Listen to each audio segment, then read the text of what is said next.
Welcome to the ACC Panic Room alongside Candace Cooper, Locked On ACC Podcast, who's filling in for Lauren Brownlow. I'm Joe Ovies. I feel like today is in the category of, we knew that we knew this is how it was going to go. What took you so long? Like in the NFL, we find out, Baker Mayfield's going to start for the Panthers. You don't say. North Carolina and their starting quarterback conversation ends up with Drake May. I want to say that seemed obvious from the jump, but everybody that I've talked to has said, no, actually there was a legitimate competition with Criswell going forward, and Drake May wasn't a foregone conclusion. How did you see this playing? Yeah. Well, I thought it was always going to be Drake just off the strength. I mean, the former Alabama commit, and it kind of gave Sam Howell vibes of you flipping somebody. He obviously flipped from Florida State, and he brought him in and all the good things. So I said it was only a matter of time before Drake pretty much made himself the starter. But for niceties, you have to give Jacoby like a little bit of love, right? Criswell has been there. He's waited his turn. So you have to make a legit conversation. And I think even when you're talking to Longo and Mack Brown, they're not going to tell you like, nah, Drake's got it, because you don't want to give a freshman too much confidence, right? Oversell the thing because he doesn't understand. He hasn't played an ACC game yet. So I think it's nice that it really was a battle and ultimately does go to Drake. But I'm not really shocked. It's like, oh, okay. Now we can actually play football. Now week 0 really is here. I think it was very late in the game, but hey, what are we gonna do? I think I kind of feel bad for Criswell a little bit with the lateness. A little bit, but and it could also be part of that lateness is related to how transfers work now. If you don't feel like you're engaged, you don't feel like you're in the competition. I'm not saying he wasn't. I'm simply saying that if you're not part of it, I can see where somebody might decide, I'm going to go ahead and transfer before we even get to that point. And Criswell could very well transfer, depending on how the season goes on. But that's a conversation for later in the football season. The one thing I do like about that, the one thing that I was worried about throughout the preseason was people were always quick to tell me, Mack Brown has no problems playing two quarterbacks or paying. Yeah. No problems playing two quarterbacks. Hey, with NIL, all bets are off, right? I'm just saying. No, but my point is, what I'm getting at is, I did not like that attitude. My general attitude is, if you've got the two quarterbacks, you don't really have a quarterback. Stick with a guy, give him the reps, and go from there. They did that with Sam Howell, and it worked out for them during his entire time at UNC. Regardless of record, you knew that Sam Howell was the guy, and Sam Howell carried them a good chunk of last season. So I like that they're going to go ahead and they're going to name Drake May the quarterback for the Florida A&M game. Give him the reps before the big stakes game happens in true week 1, going to Boone to play App State. You need that under your belt before you go there, which is going to be a difficult game for the Tar Heels. Now, if I see him struggle against FAMU, I'm going to be a little nervous, because I'm going to say, what did you see in him that made you say Criswell is not even good enough to stand up to the Rattlers? Like, I'm going to feel like I'm shaking in my boots. But at the same time, it might be let's just set expectations for how the season's going to go, people. Let's not get too excited. Let's just let it be what it is. It's a first-year quarterback. He's going to do his best. But if I see any sort of angst, I think I'm going to be a little nervous for how the season goes as a Tar Heel. Yeah. Plus, his last name is May. He comes from a line of Mays. Luke May did the thing for the basketball team. Who's to say that Drake can't do the thing for the football team? His dad, quarterback at UNC, he is a Raleigh-Durham Skyhawks legend. He actually was a quarterback for the one season of World League of American Football, the Raleigh-Durham Skyhawks, which played at Carter Finley Stadium. There might be a brief history of Triangle Sports podcast about that in the future. But we'll talk about that. Just throwing it out there. Just throwing it out there. Just saying it's something that we can actually talk about later on. All right, so we know where they're set now at quarterback with Drake May. That's going to have to overcome some injuries that have been taking their toll at UNC. We talked about British Brooks last week. I know there have been some other injuries as well.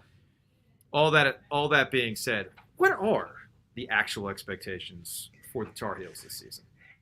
I personally have none. But I say that I have none because I had none of the basketball team, and we ended up going to national championships. So I'm not for nothing. I'm just going to stick with the no expectations and be pleasantly surprised. So what I'm hearing is that Candace Cooper is saying that no expectations, therefore North Carolina is going to go to the college football playoff. Is that what I'm hearing? Okay, call me Big Game Boomer. Just call me Big Game Cooper, you know? That's where it's at. I'm just having no expectations. We might find ourselves winning the Coastal. Who knows? You know, Miami, Pittsburgh, please. Like, let's just okay. I'm glad you brought that up because it's not like the Coastal Division is so overwhelmingly difficult. It's the Coastal chaos for a reason. We love the hashtag Go ACC with the Coastal for a reason.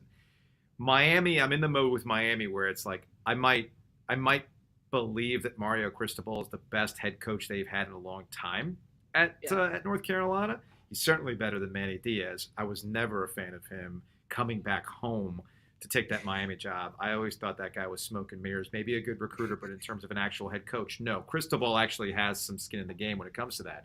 So you get the coaching upgrade for Mario Cristobal at UNC, but everybody I've talked to down at Coral Gables is really concerned with the skill positions, right? Tyler Van Dyke also might be a known commodity. He surprised people last year. He might not surprise people this year. So it's not like Miami is a given. You brought up Pitt. You know, Giglio and I will talk about respect for Pat Narduzzi. We know that the defense is really good. They believe in their quarterback. But, you know, replacing a guy like Jordan Addison is kind of a big deal. That's a huge drop-off in wide receiver production that just went off to Southern Cal, speaking of securing the bag, right? Yeah. So that's another legitimate question for a Coastal contender, which gets us to North Carolina. And to me, I don't think the focus – I get why there's a focus on who's going to replace Sam Howell. I get why there's a focus for the offensive line to step up, or somebody to step up to go along with Josh Downs. I get all that stuff.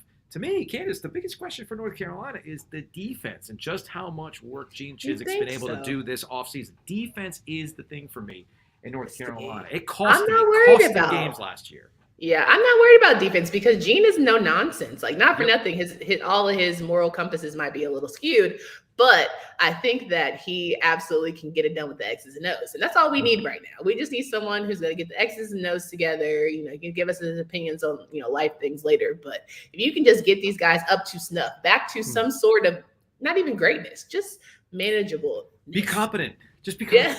Yeah, just do understand the assignment. There it is. Understand the assignment. You said it for me, so I don't sound like a boomer. So I appreciate that. All right, that's going to wrap it up for this edition of the ACC Panic Room. You going 8-4 for the Tar Heels? 8 game. Okay, now you're being ridiculous. 8-4, 7-5. Okay. 7-5? I would be happy with 7-5. I'll be shocked with 8-4. I will literally jump for joy with 9-3.